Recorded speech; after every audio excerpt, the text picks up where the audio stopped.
పవన్ కళ్యాణ్ అంటే ఓ సంచలనం. పవన్ కళ్యాణ్ అంటే టాలీవుడ్లో ఒక అలజడి.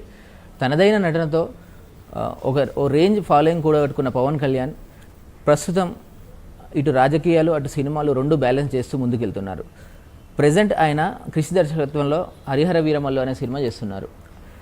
ఈ సినిమాకు సంబంధించిన టీజర్ ఈరోజు రిలీజ్ అయింది. దీనికి సంబంధించి టీజర్ రివ్యూ ఇవ్వడానికి మనతో న్యూస్ 18 డెస్క్ సినిమా ఇన్ఛార్జ్ అయినటువంటి సురేష్ గారు మనతో ఉన్నారు. సార్ చెప్పండి, హరిహర వీరమల్లు టీజర్ మీకు ఎలా అనిపించింది? టీజర్ ఎలివేషన్ మాత్రం బాగుంది. ఓకే, పవన్ కళ్యాణ్ సీన్స్ తక్కువ దానికి రివ్యూ చేయడానికి కావాల్సిన సీన్స్ మాత్రం ఫస్ట్ చిత్రీకరించినట్టుంది. సో ఆ సీన్స్ మాత్రం పెట్టి లాస్ట్కు పవన్ కళ్యాణ్ పెట్టి ఓకే అనిపించారు. ఇది ఎన్నికలకు కొద్దిగా ఆయనకు ఉపయోగపడ్డట్టు కనిపిస్తుంది. ఈ టీజర్లో గూస్ బంప్ తెప్పించే సీన్స్ ఏమైనా ఉన్నాయా? బాబిడియల్ సీన్ ఒకటి బాగానే చేసినట్టుంది. ఇంకా లాస్ట్కు పవన్ కళ్యాణ్ అంటే ఇంతకుముందు టీజర్లో కూడా సీన్స్ చూపించారు, కానీ ఈ సీన్స్ మాత్రం ఇంకా కొంచెం మెరుగ్గా పర్లేదు అనిపించినాయి. ఓకే, టీజర్ అయితే మెప్పిస్తుంది. టీజర్ అయితే పవన్ కళ్యాణ్ క్యారెక్టర్ డిఫరెంట్, పూర్తిగా డిఫరెంట్ ఈ సినిమాలో. అంటే ఇంతకుముందు పవన్ కళ్యాణ్ రకరకాల క్యారెక్టర్స్ చేసినప్పటికీ చారిత్రాత్మక నేపథ్యంలో చేసినటువంటి మొట్టమొదటి సినిమా ఇదే. లుక్ కూడా చాలా డిఫరెంట్ గా ఉంది. మీకు ఎలా అనిపించింది పవన్ కళ్యాణ్? యాక్చువల్గా అవును, పవన్ కళ్యాణ్కి ఇంతకుముందు లవర్ బాయ్ గా లేకపోతే యాక్షన్ సినిమాలు చేసిండు, కమర్షియల్ సినిమాలు చేసిండు. ఇది కూడా కమర్షియల్ సినిమా కానీ కొంచెం పీరియాడిక్ టచ్ తో వస్తుంది కాబట్టి అది కాక ఇది అసలు అని చెప్పాలంటే పవన్ కళ్యాణ్ కెరీర్లో బిగ్గెస్ట్ బడ్జెట్ సినిమా ఇది. కానీ అనేక అవాంతరాల వల్ల సినిమా ల్యాగ్ అవుతూ వస్తుంది. ప్రస్తుతానికి ఒక 50% షూట్ అయినట్టు టాక్. ఇక 50% షూట్ నెక్స్ట్ ఎన్నికల తర్వాత అవ్వచ్చేమో. ఓకే, టీజర్ సన్నివేశాలను బట్టి ఇప్పుడు ఈ సినిమాకి పవన్ కళ్యాణ్ పూర్తి న్యాయం చేస్తాడని మీకు అనిపించిందా? యా, అబ్సల్యూట్లీ న్యాయం చేస్తాడు. ఆయన యాక్టర్ కాబట్టి చేయాల్సింది చేస్తాడు. ఆ లుక్ కూడా బాగుంది. ఇంతకుముందు గడ్డంతో లుక్ ఉంది, గడ్డ లేకుండా ఒక లుక్ ఉంది. రెండు లుక్లలో కూడా పవన్ అదరగొట్టిండు.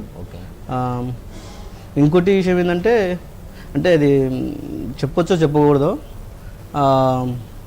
ఈ క్రిష్ ఈ సినిమా నుంచి తప్పుకొని మన నిర్మాత కొడుకు రత్నం కొడుకు రవికృష్ణ డైరెక్షన్ చేస్తున్నట్టు క్రిష్ పర్యవేక్షణ. అంటే క్రిష్ తప్పుకోవాల్సిన అవసరం ఎందుకు వచ్చింది? అంటే ఈ సినిమా యాక్చువల్గా ఎప్పుడో స్టార్ట్ అయింది, 1 year 1.5 years ఈ సినిమాను ల్యాగ్ చేస్తూ చాలా దూరం, ఇంత దూరం తీసుకొచ్చారు.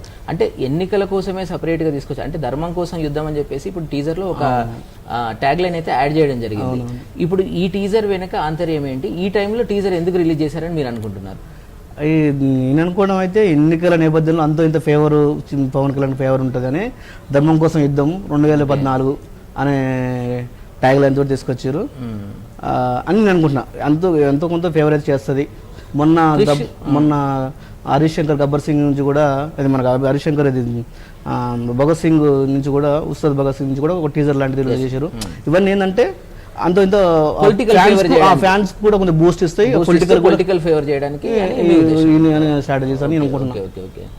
అండ్ ఇప్పుడు పవన్ కళ్యాణ్ నెక్స్ట్ సినిమాలకు వస్తే ఓజీ తీస్తున్నాడు, ఉస్తాద్ భగత్ సింగ్ అని హరీష్ శంకర్ డైరెక్షన్ లో తీస్తున్నాడు. వాటికి వీటికి ఏమన్నా పోలిక ఉంటుంది? ఆ రెండు సినిమాలకు ఈ హరిహర వీరమల్లుకి ఎక్కడైనా పోలిక? ఉస్తాద్ భగత్ సింగ్ ఉంది ఫర్ ఎగ్జాంపుల్. ఉస్తాద్ భగత్ సింగ్ అది తెరి సినిమాకి రీమేక్ అంటున్నారు. అది తమిళ సినిమా. ఇంతకుముందు మనకు ఆల్రెడీ తెలుగులో డబ్ అయింది, కానీ స్టిల్ వీళ్ళు కొద్దిగా మార్పులు చేసి హరీష్ శంకర్ మార్పులు చేసి దాన్ని తెర మీద తీసుకొస్తుండు. ప్రస్తుతానికి సినిమా షూటింగ్ అంటే ఆగింది, తర్వాత నడిపిస్తారు. ఎందుకంటే ఇప్పుడు పవన్ కళ్యాణ్ ఏపీ ఎన్నికల్లో చురుగ్గా పాల్గొంటున్నాడు. ఇక ఓజీ విషయానికి వస్తే ఓజీ సుజిత్ డైరెక్షన్లో వస్తుంది. అది పూర్తిగా ఏంటంటే మన మాఫియా బ్యాక్గ్రౌండ్ టైప్లో వస్తుంది.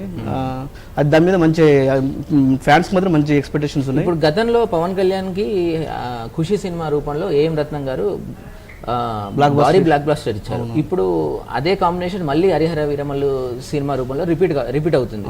సో ఆ రేంజ్ హిట్ మనం ఎక్స్పెక్ట్ చేయొచ్చా? ఎక్స్పెక్ట్ చేయొచ్చు. నేనైతే అనుకుంటున్నా ఎక్స్పెక్ట్ అంటే బాగానే ఫ్యాన్స్ మెప్పించే సినిమా అవుతుంది. ఎందుకంటే రత్నం కూడా రత్నం పవన్ కళ్యాణ్ అంటే ఆ కాంబినేషన్లో వస్తే మరోసారి ఇట్టు కొడుతుందని అనుకుంటున్నారు ఫ్యాన్స్. చూడాలి మరి పూర్తి సినిమా. ఇంకా ఫస్ట్ సినిమా ఇప్పటి వరకు 50% కథ పూర్తి అయినట్టుంది మన షూటింగ్, ఇంకా 50% బ్యాలెన్స్ ఉంది. అంటే ఆఫ్టర్ ఎలక్షన్స్ రిలీజ్ కావచ్చు అంటారా ఈ సినిమా? ఈ ఇయర్ లోనే ఈ ఇయర్ లో అయితే కష్టమని నేను అనుకుంటున్నాను, ఎందుకంటే ఓజీ ఉంది సెప్టెంబర్ లో. అంటే దే ఆర్ మార్కెట్ 2024, ధర్మం కోసం యుద్ధం 2024 మీన్స్ 2024 లోనే రిలీజ్ అవుతుంది. నేను అట్లా అనుకోవట్లేదు. నేను ఎట్లా అనుకుంటున్నా అంటే ఈ ఎన్నికల నేపథ్యంలో ధర్మం కోసం యుద్ధం 2024 అంటే ఇండైరెక్ట్ గా ఫ్యాన్స్ కానీ కొంచెం సింపథైజర్స్ కానీ సరే పవన్ ఎలక్షన్స్కి వస్తుండు అన్నట్టు ఇస్తున్నారు. సార్ ఫైనల్ గా చెప్పండి, ఈ సినిమాలో నిధి అగర్వాల్ స్మార్ట్ బ్యూటీ అంటాం మనం, నిధి అగర్వాల్ హీరోయిన్ గా చేస్తుంది. ఈ సినిమాపై ఆమె బోలెడని ఆశలు పెట్టుకున్నదని చెప్పేసి మనం వార్తల్లో చూస్తున్నాం రెగ్యులర్ గా. సో ఆమెకు ఈ సినిమా ఎంతవరకు ప్లస్ అవుతుందని మీరు అనుకుంటున్నారు? ఒక సినిమా అనుకున్న టైం రిలీజ్ అయితే ఆమెకు ప్లస్ అవుతుండే, కానీ ఇప్పటికే 3 years లాగ్ అయింది. ఒకవేళ రిలీజ్ అయ్యి మంచి బ్లాక్ బస్టర్ హిట్ అయితే ఆమెకు వచ్చి ఆమెకు వస్తాయి అంతే అనుకుంటున్నాను. ఫైనల్ గా టీజర్ పైన మీ అభిప్రాయం? ఆ టీజర్ అయితే మెప్పిస్తుంది, పవన్ కళ్యాణ్ ఫ్యాన్స్కి టీజర్ మెప్పిస్తుంది. కావాల్సిన ఎలివేటెడ్ సీన్స్ ఉన్నాయి. ఆ బ్యాక్గ్రౌండ్ స్కోర్ కూడా కీరవాణి అదరగొట్టిండు. కీరవాణి ఆయన ఒక మంచి అంటే బాహుబలి 1 లాంటి సినిమాలకు కీరవాణి బ్యాక్గ్రౌండ్ స్కోర్ ఇవ్వడం జరిగింది, మనం చూసాము.